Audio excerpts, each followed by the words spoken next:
Guys, speechless.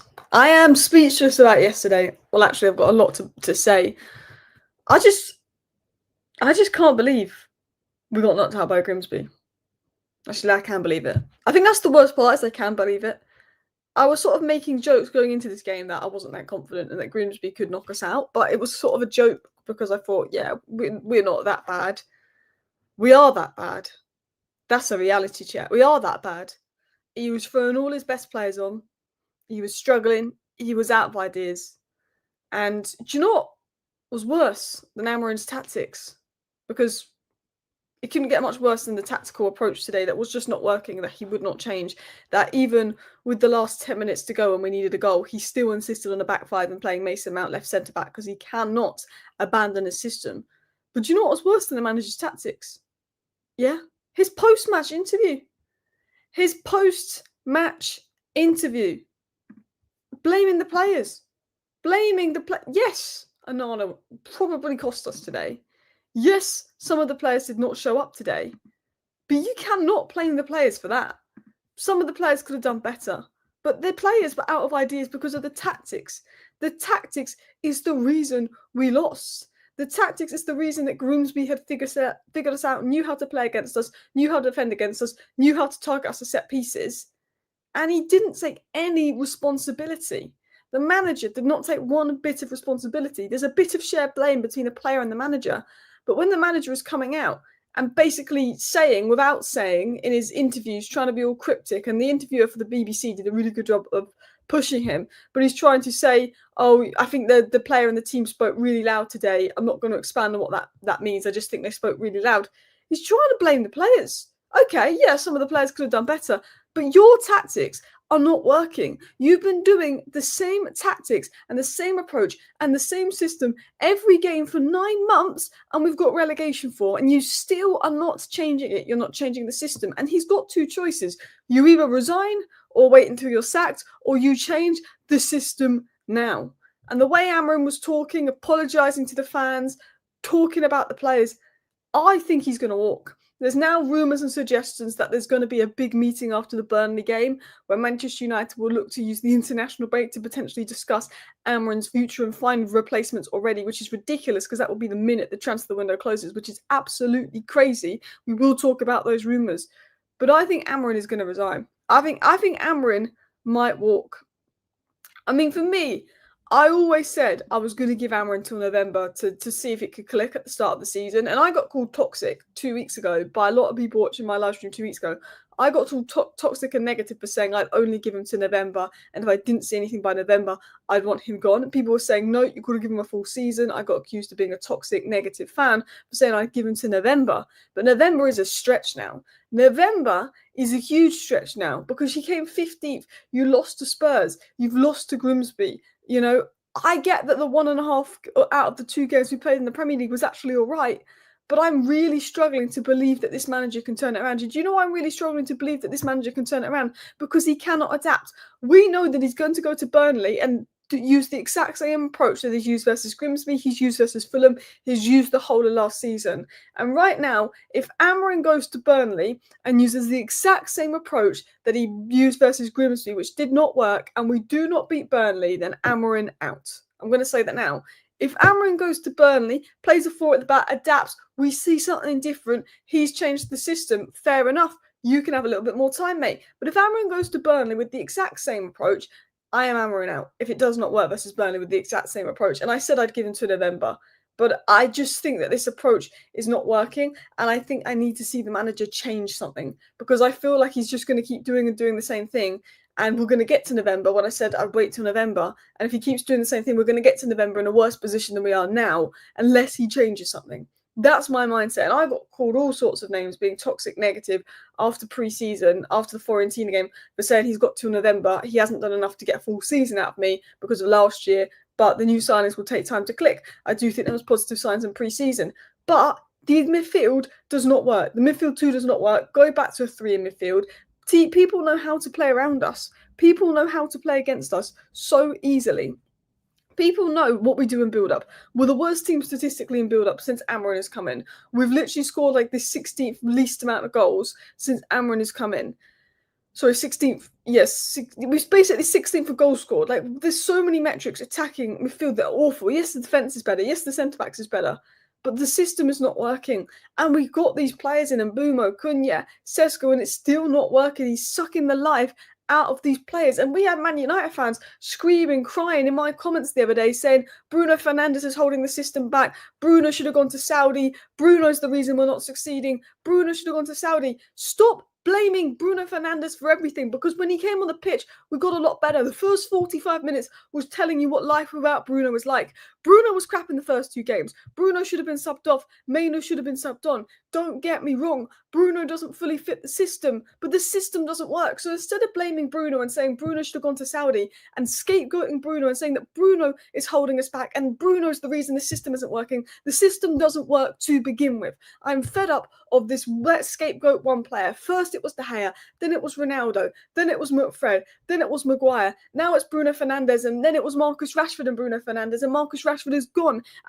All these players that the scapegoats have gone. The system does not work. And whenever we play again without Bruno Fernandes, who is apparently the scapegoat, so who's apparently the guy holding us back, Bruno's apparently the guy that, and the reason we're not succeeding, according to half of this fan base. Do you know the last time we played a Premier League game without Bruno and Rashford? We lost 4-0 to Crystal Palace, one of the worst games I've ever seen under Ten Hag. One of the worst games I've ever seen under Ten Hag. Then when we played last season without Bruno, we got battered, 3-0 by Newcastle. When we played without Bruno, it's a 4-0 loss to Palace, a 3-0 loss to Newcastle, and 2-0 down to Grimsby at half-time. So for those people that want to sell Bruno because he doesn't fit the system, let's change the system to get the best out of Bruno. Because when Bruno is good, we know what he can do. We don't know what Amorim can do right now. I'm going to make that very clear because I felt that Bruno was becoming a scapegoat. I feel for Bruno. I feel like it's not Bruno that's not making the system work. The system just does not work. Maino doesn't suit the system. Bruno doesn't suit the system. So let's not get rid of Maino and Bruno because they don't suit the system. Let's change the system because all the best managers will change the system to get the best out of their best players. I'm telling you that for a fact. But I want to talk about Amorim. I want to talk about his post-match interview because I think Amorim could walk. I think Amorim has given up. I think Amorim could resign. Honestly, if you read into Amorim's maybe I'm reading into it too much. Maybe I'm reading into Amorim's post-match interview too much. But I see Amorim's interview as him saying, I'm ready to resign. I've lost the dressing room. And he was completely lost. For me, it was a goodbye from Amorim. It was a hint that he was ready to resign. It was a hint that he'd lost the dressing room. The manager sounded lost. I think that Ruben Amorim, from that post-match interview, was just lost, was just done. Look, Bruno could have got us 100 million, 100%, and we could have got someone like Carlos Baleba. But every time we play without Bruno, Newcastle, Crystal Palace, the first half today, it is even worse than when Bruno's on the pitch having a stinker. And Bruno had a stinker the first 2 games. Ahmad was awful. I've never seen Ahmad play that badly for Manchester United. I'm a big fan of Ahmad, but that's the worst I've seen Ahmad play for Manchester United. Who was your man of the match? Maino. If Cunha didn't miss the penalty, he would have been up there. Xerxes was all right when he came on, and Maino. Sesko had some nice moments, but Maino was probably our best player. Time for Big Sam, no joke, we're in a relegation fight. It feels like that. If we don't get a result versus Burnley, it will feel like we're in a relegation fight. Big up to Rick for the super chat. I'd put you in charge of Man United, Alice. Look, I don't think I could get a tune out of this team, to be honest. Now, I don't think it's the team. I do think a big part of it was on the manager today. But it is, you've got to be an experienced good manager. Like, don't get me wrong. Ten Hag walks into Man United as a good manager, comes out of Man United a bad manager. Ruben Amorim walks into Manchester United as a good manager, comes out of Manchester United a bad manager. Don't get me wrong. This club is toxic. This club is a problem. This club ruins managers. Like, let's be honest about it. But I think Ruben Amorim's he was at fault. It was so bad from Ruben Amorim. It's so bad. I think he's the worst we've had. I really do. Can anyone describe in 2 to 3 sentences what Amorim's vision is? How are the players utilised? Why 2 10s? Why wing backs? Why the double pivot? It's not coherent. It's just not working. This is the problem. I just know he's going to go to Burnley with the exact same approach he had versus Grimsby. And when it's crap versus Burnley, he's going to still be going all about his system. His system doesn't work. Ange got sacked because his system didn't work. Ange kept trying to play his system at Tottenham over and over again. It didn't work. He's got to change the system or he's got to walk out of the club. That's the facts. That is the facts. And people saying negativity for clicks. Mate, we lost to Grimsby.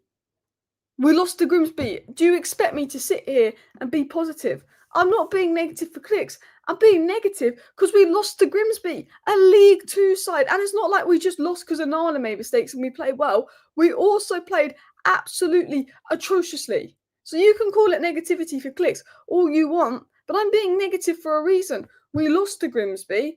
We still look like we were struggling to score goals. Both goals came from a set piece and individual brilliance from Mbumo. We're not creating clear-cut chances and we're not scoring goals. We're relying on set pieces, Fulham and Maguire today to score goals and a bit of individual brilliance. We're not putting good balls into the box and working good patterns of play. We are not looking like a team that can score against a League Two Grimsby side. Our midfield is being overrun versus a League Two Grimsby side. We have 5 at the back versus a League Two Grimsby side, and we basically conceded 4 goals yesterday, and they were the better side.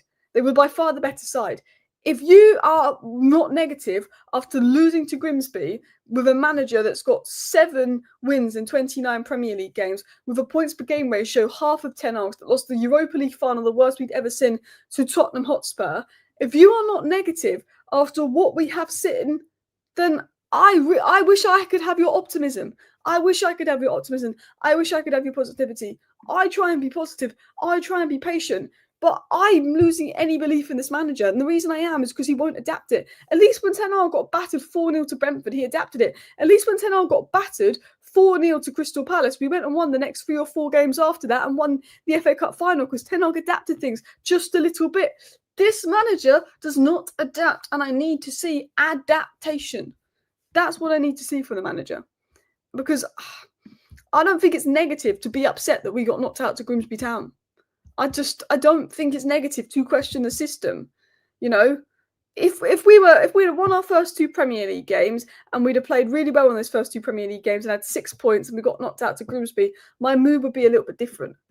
But it's not. No, I don't trust the people at the top. I think they're better than the people before. I think the recruitment's better if you look at the Cunha and Mbumo, the Sesko, the fact that we're looking at Baleba. I like the players that we're looking at.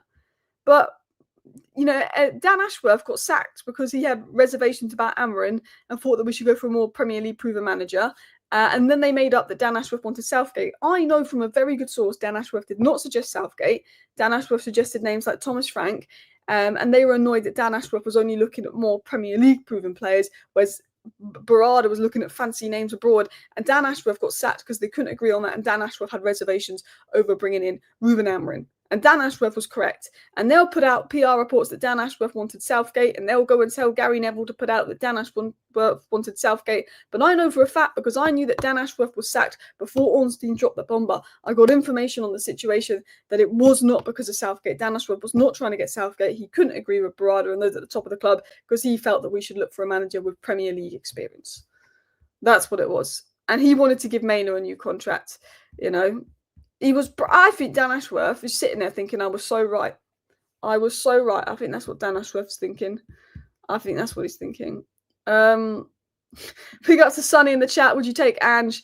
I just feel like Ange is the same as Amorim. Ange kept doing the same thing over and over again. That was not working. And I feel this is Amorim's problem. Big up for the super chat.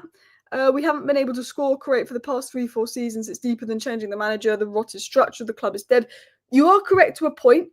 We had that, like in Ten Hag's first season, we were scoring due to Rashford and Bruno brilliance. Rashford got 30 goals. Other than Rashford brilliance, we weren't scoring in Ten Hag's first season. In Ten Hag's second season, we did have struggles scoring. But Ten Hag's 3 seasons, we're still scoring a lot more than we had the last year under Amorim. That's the mad thing. We've had issues creating, we've had issues scoring goals, but we signed Mbumo, we signed Cunha, we signed Sesko, we spent all this money on attack. And I'm not saying that you sack Amorim and you bring in Thomas Frank and all of a sudden we're going to win the league and it's going to be a lot better. But I'm just thinking right now, I'm fed up of systems and I'm fed up of trying to play a way that's not working. I want the manager to just look at our players, look at our best players and play to our best players' strengths. That's what I want. For me, And people will say 4 at the back didn't work under Ten Hag, but it was a lot better than this 5 at the back. And we came third and we won 2 trophies with 4 at the back. But I'm just looking right now. How do we play to our players' strengths? Mazraoui is best in a back 4. Delow's best in a back 4. Dorgu can play in a back 4. Shaw can play in a back 4. Yeah. Maino, Casemiro, Bruno midfield 3. Cunha on the left, Mbeumo on the right. Sesko up top. Xerxes is there as an option. I just want to see something like that. I want to see something like that. Play, not about system that isn't working. Play to our players' strengths. I mean, people are saying Southgate would be an upgrade. You know it's bad when right now I felt like right now I could say I think Southgate would have got result versus Grimsby Town, because he would have got result versus Grimsby Town. He would have got result versus Grimsby Town. If you were to sack Amorim, who is your dream manager? This is the problem, because it would have been Thomas Frank, but he's at bloody Spurs. I mean, one thing Ineos are good at is absolutely winding up Newcastle. One thing Ineos have been good at is just really annoying Newcastle. So I'd say go for Eddie Howe. But do you think Eddie Howe's going to want to go to managerruincareers.com? No. Eddie Howe's not going to want to go to Man United because we ruin careers. I know that he's not having a good time with the Newcastle board, the Newcastle hierarchy, but that Newcastle team, the way they work for Eddie Howe is ridiculous. They work so hard for him. So, look, Eddie Howe would be nice. He's not going to want to come near United. Sebastian Hoeneß of Stuttgart, good manager. I like him, but can he do it in the Premier League? Because we bring all this elite manager from the Eredivisie, this elite manager from Sporting. They come to the Premier League and they are effed. They are absolutely effed. So that's my concern there. So then I'm looking at Marco Silva of Fulham, who I think would stabilise us and get us back to 6th. But I don't think his ceiling is much higher than 6th. But do we say, look, we just need to get back in the top 6 and then we can look for our next manager? You look at Iriola, but a lot of money was spent at Bournemouth that a lot of people don't talk about. You look at Glasner, but he has hit hot and cold periods and similar system back 5. You know, you look at it and you go, well, what is the solution here? Because it's difficult. It's difficult. Some people say, no, I don't want Nuno Esperanto Santo. He went to Tottenham and it was an absolute disaster. What is the solution? Because the name of managers available isn't particularly exciting. Jurgen Klopp. Would Jurgen Klopp come near Manchester United? No, because he's got brain cells. So, yeah, I just am fed up with the system. I'm just fed up with the system. I'm at the point where the best football we've played in the last year has come in the 3 games under Ruud van Nistelrooy. The best football we've played in the last year came under Ruud van Nistelrooy. Nagelsmann, Xavi, Iriola. I mean, who are we thinking? Allardyce. A lot of people keep saying Zidane, but Zidane is just, he doesn't want to come. Steve Bruce, Glasner, Silva, Carrick, Xavi. I mean, calm down, Alice. He's made some mistakes, but the goalkeeper's cost us twice this season. Look, if we had a different goalkeeper, we would have won that game. But that doesn't change the fact that they were still the better team, Grimsby. It's not even about, even if we'd have won that game, I'd have still been peed off because Grimsby were the better team. Thank you for the super chat. I bring Ryan Giggs, Roy Keane, and Big Sam in at this point. Honestly, Deitch said he'd get more points than Amorim interim. He might. Bring back Moisey, people are saying. Bring back Ollie, people are saying. The re-envisionment is here. The thing is, it's not a... Look, Amorim got it wrong, and I've got a lot of concerns and a lot of doubts in Amorim. He's getting a lot wrong, but it's not a case of we sack Amorim and a new manager comes in and all of a sudden we're miraculously better. You know, it's not a case of we sack Amorim and we're miraculously better. Like, Amorim has got a lot wrong, and I think if they were to sack him, you know, that would be absolutely valid. But I can't sit here and say that Marco Silva would walk in the Man United job and we'd be a completely different team. I think he could stabilise us. I think he could make us better. I think Ruud van Nistelrooy stabilised us and made us a bit better. But I don't have that confidence. I mean, I'm at the point now, bring back Ruud van Nistelrooy as an interim. I'm at that point. But I want to talk about Amorim because I've just been ranting and I haven't talked about the point of this video. I think Amorim is ready to resign. Maybe I'm reading into Amorim's interview too much, but I felt that some of the things that Amorim said in his post-match interview was him lost, him defeated, him saying goodbye, him basically hinting he was ready to go, and I think he was sort of blaming the dressing room. I think Amorim has potentially lost the dressing room, so I want to dive into a few things that were said by Amorim. First of all, he is basically trying to say here the players threw him under the bus. And I do not like that. And look, the players could have done better today. Don't get me wrong. Some of those players are a disgrace. But he's not taking any accountability. And that's what I don't like. I think the team and the players spoke really loud today. And the reporter kept pressing him. What do you mean? What do you mean? And Amorim, he was being pressed and he wasn't giving anything away. And he said, I think it's really clear what they spoke. So let's move on from this day. I think it's really clear for everybody what happened today. That is him basically trying to blame the players. And that's fine. The players could have done better. The players should be able to beat Grimsby. Don't get me wrong. Grimsby clearly wanted it more. But the man's not taking any responsibility. He's just blaming the players for throwing him under the bus. This means one of two things. He's going to adapt his system and he's going to try and get the best out of the players, or he's going to walk and leave because he doesn't believe in the players anymore. Because I'm watching his interview back, and in that interview that I watched back, he sounds lost. He sounds like he doesn't know what to do. He sounds like he's run out of ideas. He's saying the players spoke really loudly. I want to apologise to the fans. You know, it sounds like a man who's going to resign after Burnley on Saturday. He sounds like a man that's going to resign after Burnley on Saturday. I'm really sorry for the fans. My players spoke for me really loud. That, for me, sounds like a man that's going to resign. Maybe I'm reading into it too much. Maybe I'm deep in it too much. But the language, you know, maybe it's just a mistranslation, but the language, the way he was talking, I want to thank the fans for the support they gave me in all the losses, the past tense. I want to thank the fans for all the support they gave me in all the losses, the past tense. Look, I think Academy Scoop's right. Maybe I'm reading into it too deeply, but that could simply be a language error. But in one of the interview responses, Amorim said something along the lines of, I want to thank the fans for the support they gave me in all the losses. Use of past tense has me thinking he's gone. I honestly wouldn't be shocked. I honestly wouldn't be shocked if he resigned. He just looked lost. Like, the interview was so concerning. He looked lost. He looked out of ideas, you know. He said you can feel that some things need to change and you're not going to change 22 players. Like, is this Amorim saying that he needs to go? Is this Amorim, you know, again, this was another quote. Let me zoom in. You can feel that something needs to change and you're not going to change 22 players. Is this his goodbye? Like, maybe I'm reading into this too much, but past tense, the way he's talking about the players, things need to change and you can't change 22 players. Maybe it's a mistranslation. I don't like. I mean, apparently he did try and resign in January. Now, I don't know if people remember this because it got hush-hush, but Amorim basically went to the board in January and said, look, I'll resign. It's not working. You don't even need to pay me. I'll go without a payout. I'll resign. You know, and then they said, no, we want you. We're going to back you. So considering Amorim did almost threaten to resign in January, Amorim is a manager that's threatened to resign before. So Amorim resigning, you know, isn't something that would shock everyone.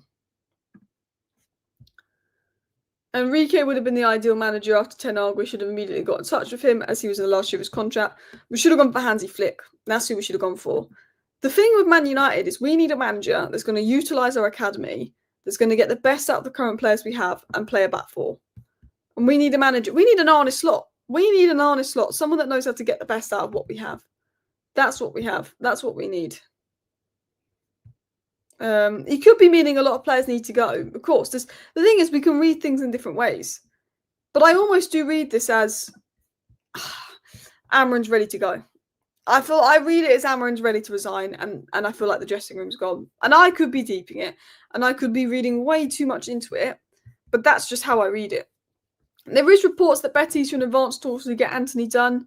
After the squad arrived back at Carrington at 1 a.m, Amorim was back at 7 a.m, and the players arrived at 11 a.m. Amorim was spotted at 7 a.m. at Carrington today.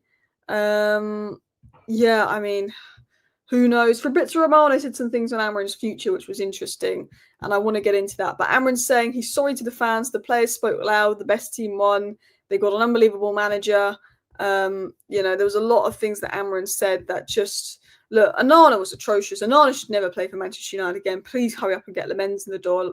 I tell you what, Club Rouge would have put Lemens' price tag up 5 million after watching that performance. But it's worrying. Kyle disagrees. I'm sorry, but the tactics and system have absolutely nothing to do with last night. Any Man United squad should be able to dispatch a Leeds 2 team. That's the real issue. I agree. I agree, don't get me wrong, but I just, but the tactics were also atrocious. The fact that we are 2-0 down to Grimsby and the manager's flicking through his book, what should we do? Should we do this, do that? Throwing all his best players on with the same system, and it's still hard to create. You can blame the players all you want, but I think Cunha gave 100%. I think Mbumo gave 100%. I think Maino gave 100%. I think Bruno gave 100%. Yes, Fredrickson was bad. Yes, Agate was bad. Yes, Onana is the reason we didn't win.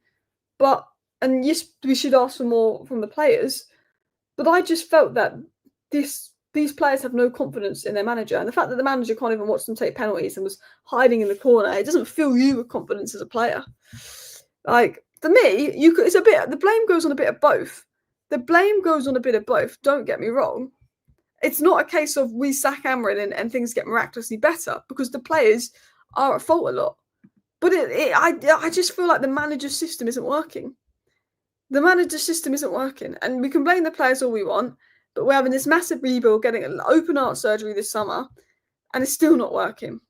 So it's not a case of we sack Amorim and we get massively better. Of course, the players have got to take some responsibility, but the system isn't working from Amorim. In my opinion, it's not working and needs to change it. Romano said that Amorim's future is going to be an important topic in the next few hours and days. So Romano's getting on that, Amorim's future will be discussed. Just because it's the third game of the season, that doesn't mean Amorim's safe. His future is going to be discussed. One sec. Garnacho's going to go for less than Nkuku, apparently. Surely not. And Nkuku's on huge wages, not done anything at Chelsea, and is going for 42 million, yet Chelsea won't pay that for Garnacho.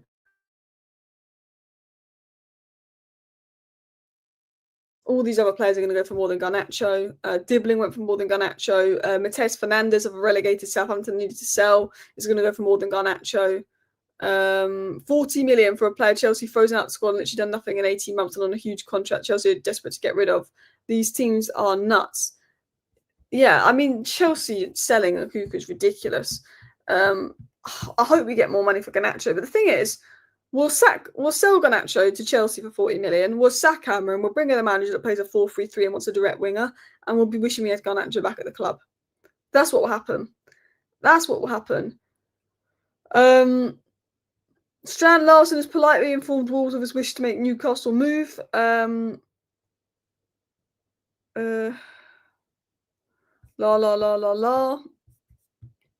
Already reports coming out that United are looking at Glasner and Iriola. According to Court Offside, we're looking at Glasner and Iriola. So we'll see what happens there. I think it's Unai Emery. I mean, I wouldn't be shocked if we considered him. Antonio Conte won the Premier League with 3-4-3, but he adapted. It's not the formation, it's the fact that the build-up is so predictable. We've been doing the same thing in build-up over and over. Look, the 70 million striker star taking the 9th penalty was embarrassing, don't get me wrong, but at least he scored it. Don't get me wrong. Good. Garnacho going for 40 million, absolute joke. Yeah. The thing is, we'll probably if we sack Amorim and we bring in a manager that wants direct wingers and we sell Garnacho for 40 million, we're idiots. Absolute idiots. Steve Ralston also put this out, and this was a bit of a dressing room leak. The Manchester United squad's early season optimism has already vanished after only 3 matches, with Amorim now under significant pressure. There's now reports coming out that Amorim is under significant pressure. His job's on the line. There is rumours of there going to be a meeting at the weekend after the Burnley game, and if we lose to Burnley, he could be sacked. There's a lot of rumours and stuff going about that it could be the end of Amorim if we lose to Burnley. And I tell you what, if we lose to Burnley, I'm going to lose it. I mean, yeah, a lot of people are talking about Chelsea selling all their crap players for more than they're going to buy Garnacho for. What a joke. Absolute joke how Chelsea can sell like that. We need to get better at selling. We need to make a decision on the manager, and we need to make sure we don't get any less than 50 million for Alejandro Garnacho. I'm telling you that for a fact. Conte had Kante and Prime Hazard. Yeah. But I feel like we've got good players. The thing that I'm frustrated about is I feel like we've got good players and we're still not playing well. Like, we've actually got good players. New manager might need a bit of a bounce. I mean, we've not even had... Amorim's the only new manager we haven't even had a bounce under. Our best run of form under Amorim was 3 games unbeaten. And we played like the worst 3 teams that we played. Big Sam for Man United manager. No. Yeah, I'm just fed up. I'm just absolutely fed up, guys. I just feel a bit lost in regards to Man United. I'm annoyed at just everything. We need to beat Burnley. I'm losing faith in the manager. Yeah, I'm just going to be totally honest with you. Look, I'm going to wrap up today's live show. I just wanted to talk to you guys for half an hour and rant, and I haven't really got much more to say. I feel like I've just said it all. I am 3 games into the season, and I already want it to end, and I think that is, not fun in the slightest. Anyway, thank you for watching. Go raid Never a Foul. We're going to go raid Never a Foul. Bye.